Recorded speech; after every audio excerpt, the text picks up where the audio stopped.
Hi everybody, it's Cori. I'm here today with a Stitch With Me.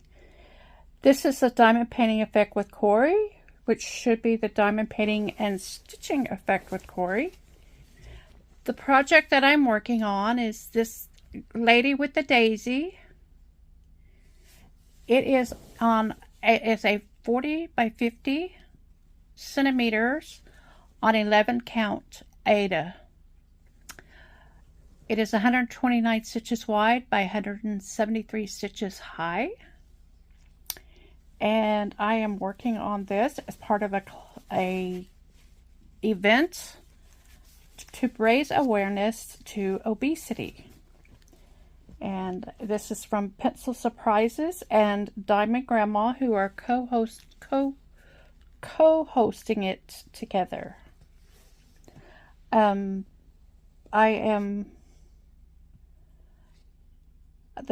Some of the stuff I'm using today is, one of the things I did was I switched out the needle that came with the kit because I was having a hard time getting the needle that came with it.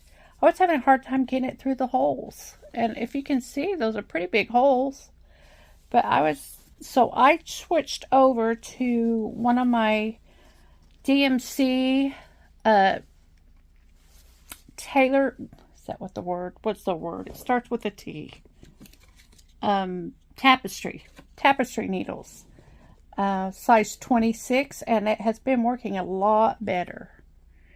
I am also using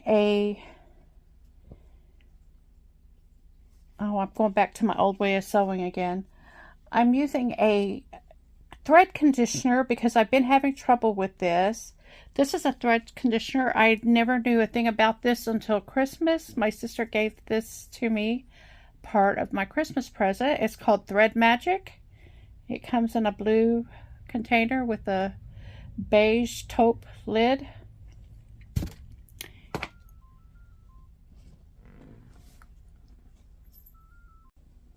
Okay, I'm so sorry. I got a phone call.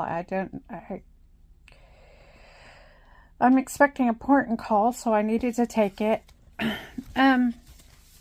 Anyway, I am having trouble with my thread. This color of thread is giving me fits for some reason. I need to show you my progress. I know that when we last talked, I had started working on the face, this area right here. Let me try to get the shadows out of there. This area right here is what I worked on. I have done quite a bit of the hair, the brown, since then. This has been a fun stitch because there isn't a whole lot of confetti. These are different colors of browns, and I've also done a little bit of a green color down here and some spots. See, some spots, I've done that green color. There's a little over here too. And I'm working with this blue, and this blue, I don't know, it's giving me fits. It's very prone to tangle, and that thread magic isn't really helping me a whole lot. Here, I'll turn it over. It's easier to see my ugly back, but you can see the progress that I've made on from the back. So this is really hard. So that is me. I have Gunther is down between my knees. That's his favorite place when I'm stitching. And I am going to try really hard not to bump the phone as I record, because it's very close, and I'm trying to figure out, I need to buy some kind of a arm or something to do this with. Right now I found a board outside they're tearing up my boardwalk that I have. And I found a board out there, and that's what I'm using. Um, but I have it clamped to my shelf right next to me. So, anyway, I spent yesterday at the ER. Well, the morning. They drugged me up and sent me home. And so I spent the afternoon, early evening sleeping.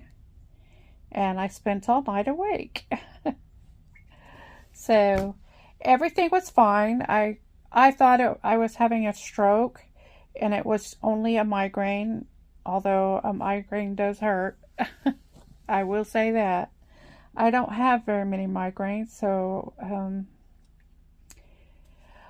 the remedy was almost worse than the problem, but when the remedy finally wore off, it was really kind of nice.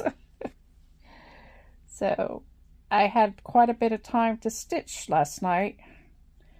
I just stitched through the night.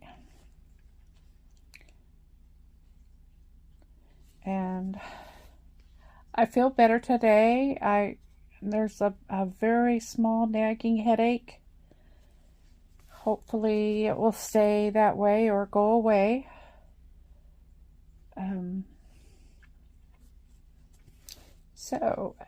This color that I'm working on is color number blue 996. And I like the color, but I hate the way this thread's acting. Fortunately, it seems to be acting a little better now. I've wasted probably half a strand of this stuff just because of knotting and stuff. I don't know what happened. But, so, that's my stitching histories. I did have jury duty, and I realized yesterday, I was like, oh my goodness, all these appointments and stuff I have scheduled, they're all that week of jury duty. I was going to have to reschedule everything. But they called me today because I had told them I tried to, they said if you have a reason not to attend, let them know. And so I had told them I had appointments. The judge said, no, I still need to do jury duty. But they said I could postpone it. And so that is what I have done. So I'll probably get jury duty in the March. And oh, I am so sorry I bumped you.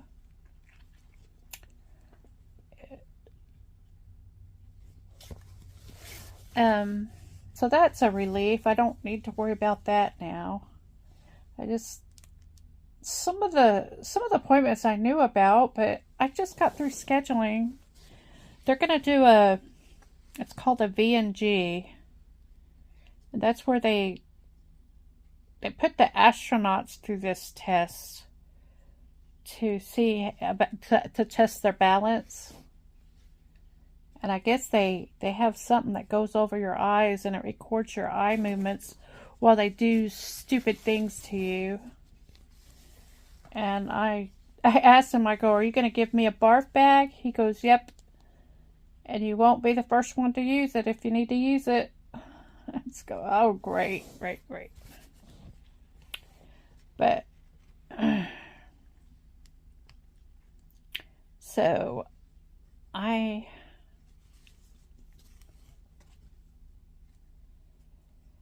really looking forward to that. Can't wait. But at least they're trying to see if they can find out why I have so much dizziness.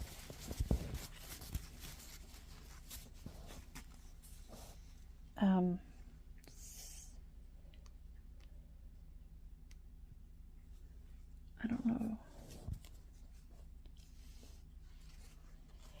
um, I read my Frank Dobie book. I just read real quick one of the first story in the book. And this is one I actually remembered. My sister would read it and then relate the stories to me and my son. And I don't know what I'm doing here. What am I tell me, am I the only one who accidentally crosses the wrong way? After you know darn good and well which way you're supposed to be crossing? I don't know, understand why I do that. But, anyway. You know what? I was crossing it the right way. Ugh, what a mess I am. Okay. So this is a book the stories are coming from. It's I'll Tell You a Tale from J. Frank Dobie. J. Frank Dobie. And anyway, he tells some pretty good stories in there. And the first one that I remember is that he was it was about Kerr is the guy's last name. There's a county that's actually named after him. And that county was I am so sorry. Anyway, he was a ranch owner, and they found a orphaned cattle, baby cow, and so he brought it home to the ranch for his wife to help take care of it. And his wife was Maria, and she was from Mexico, and she took a liking to that little cow, and she started spoiling him. And they were able to get it to nurse from another mother. It took a lot of work, but they were able to do it. But when she finished with the nursing, the cow liked to go lay under the mesquite tree. And I will try to quit saying and she would feed him tamales and brown sugar lumps, and his favorite was the tamales. And at first she just fed him a little bit of the corn. She'd feed him the corn husks, and then before long she was feeding him the whole tamale. And they were very spicy. And so they have it's called a chili pecan tree. We have them out here, out around my house. And they're little teeny tiny red berries. They're probably not even as big as my finger, although some of them do get that big. And they're very hot. And so he would, because he had the taste for the heat, he would eat those berries off those trees. And he grew, quite fond of them. And because of the corn, the taste for corn, they had trouble keeping him out of the cornfield. And they finally put a collar around him so he couldn't get into the cornfield. It was a collar with prongs all around it. And so he was kind of becoming a problem, but Maria loved him. But when it was time to sell the cattle up north, he went. He was branded and he went with the group. But there were 3 groups that left at different times. And he was so slow, he hung around. He didn't want to go. He hung around at the back of the herd, and he would finally end up escaping. They'd try to tie him down at night and everything else, but he wouldn't stay with the herd. He wanted to head back south. And I think, if I'm not mistaken, Kerr County is just north of San Antonio. And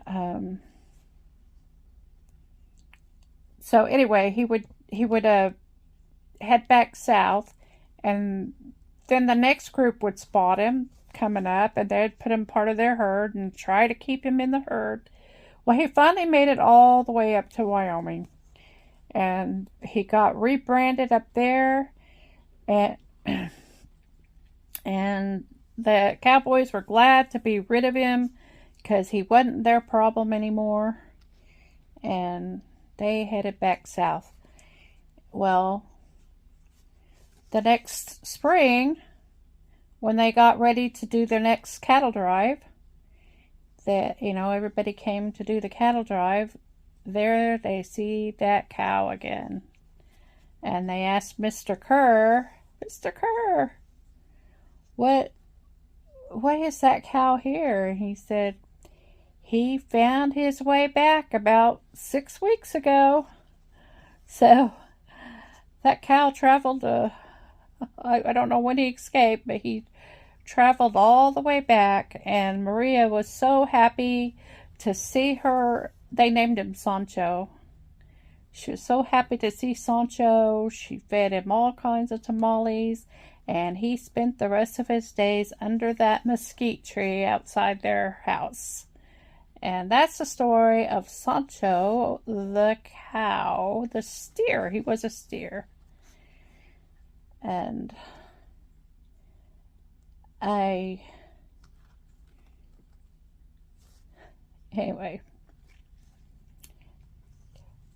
he was very much a domesticated cow.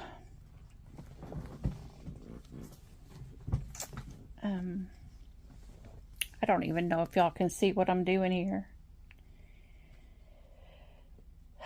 So that's the first chapter of Mr. Frank Dobie. They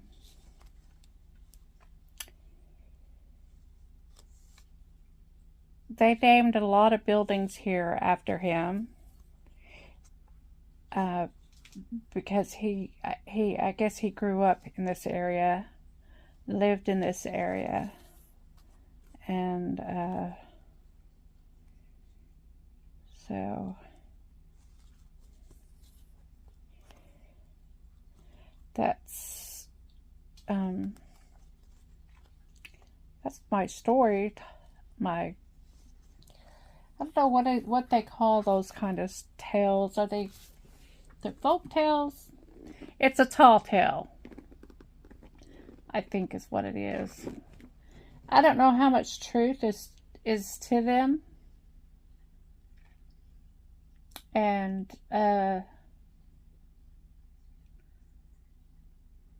anyway, he's written a bunch of books too. So that's the first Longhorn steer story. The longhorn cow is a cow that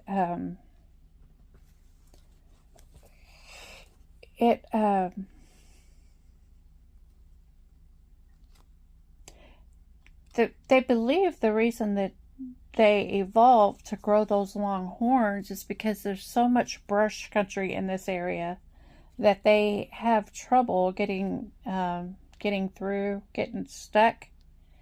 And I guess they figure those long horns can help I would think that would make them get stuck even more, but apparently it helped them to get unstuck when they did get stuck.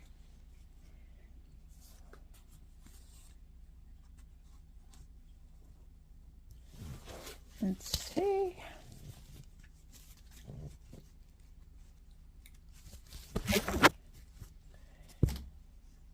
I'm hitting you guys and you're not being able to see what happened here is I wasn't paying attention and I got my extra thread stuck in there.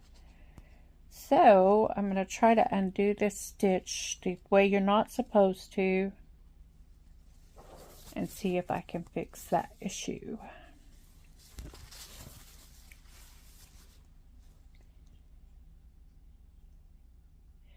And the problem is when that happens like this, you can't just pull the thread out because it's trapped.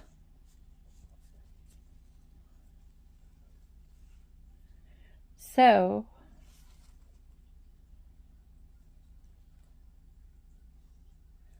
oh boy, okay.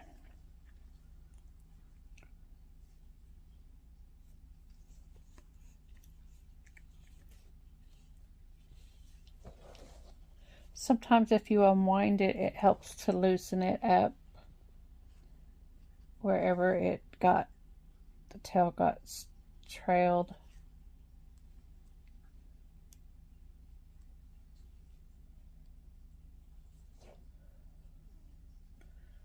And sometimes it just makes a bigger mess. Anyway, I guess this is time for me to end this stitch with me because it has a tragic ending.